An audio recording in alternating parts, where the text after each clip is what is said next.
Welcome to Ask the Expert, Transforming Medicine with Biopharmaceutical Sciences, where we'll explore different aspects of this dynamic industry throughout the series.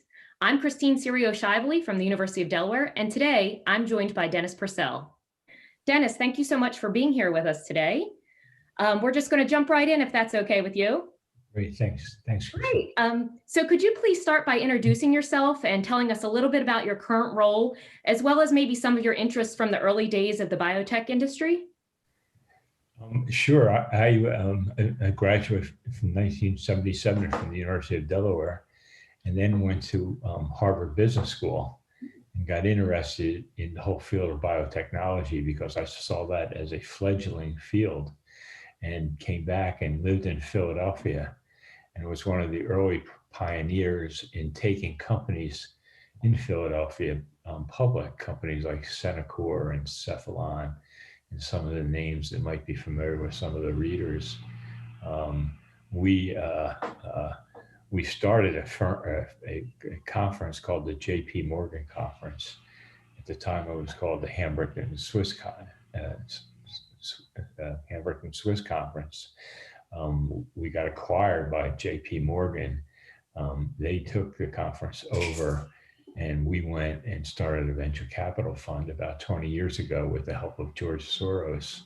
So we've been investing a couple $2 billion over the years into biopharmaceutical companies, helping start companies all across the country in the life sciences field. In your opinion, what is the single most exciting direction the industry is taking right now?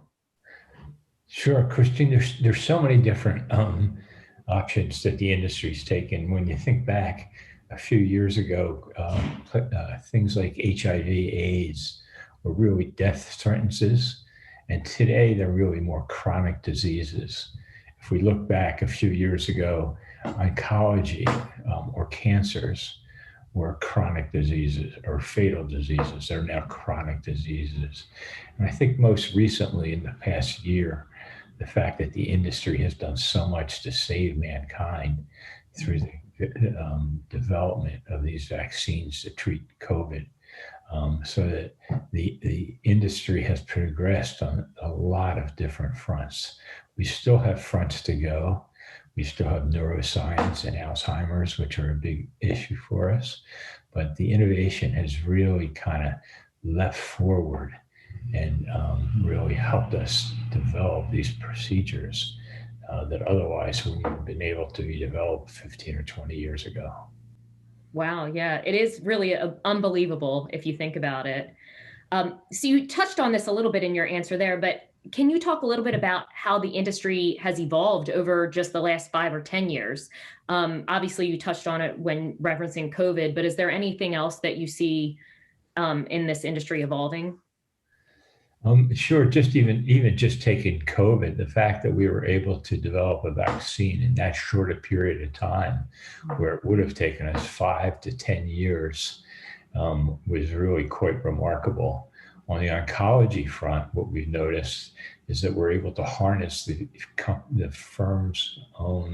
body's own immune system to fight cancer, which is really kind of something that we've never had before. And now cancer is becoming much more manageable than it was before. We still have some cancers that we have to work on, but the fact that we can now harness our immune system to fight cancer, we call it immuno-oncology, is one that 5 years ago we would have thought was crazy almost. And now we can do it day in and day out. So, so many diseases now are becoming more chronic in nature that we would not have expected 5 years ago. Right. That's amazing. And such great news for all of us, right? Because I'm sure all of us have been touched in some way, shape, or form by those diseases. So great news for all of us to hear that. So as a member of UD's Biopharmaceutical Innovation Board, why do you believe the university is uniquely positioned for success in this realm of biopharmaceutical innovation?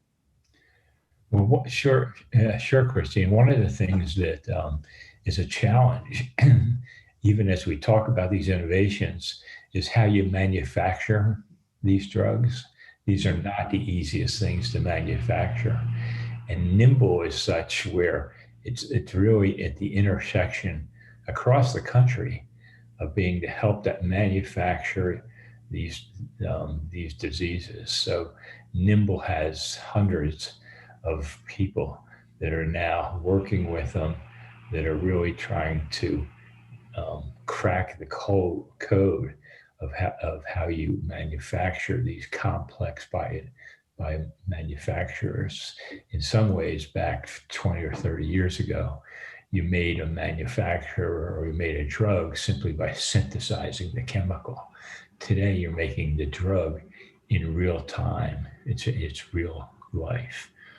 And one of the beauties of Nimble is that we're sitting at the intersection of Washington, of Delaware, of Philadelphia, of New York, and consequently in New Jersey. And consequently, what we're finding is that we're finding a lot of people want to use Nimble to help hone and develop their own manufacturing facilities. So Nimble has become, in a very short period of time, one of the go-to people to learn how to manufacture these compounds and these drugs for us. So it's become an incredibly important part of the ecosystem and part of the university under the leadership of Dr. Asanis and Mrs. Asanis.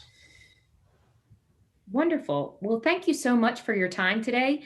I'm sure our viewers will really appreciate some of the insights you've given us into the industry, and I hope they will join us for our next video in the Ask the Experts Biopharmaceutical series.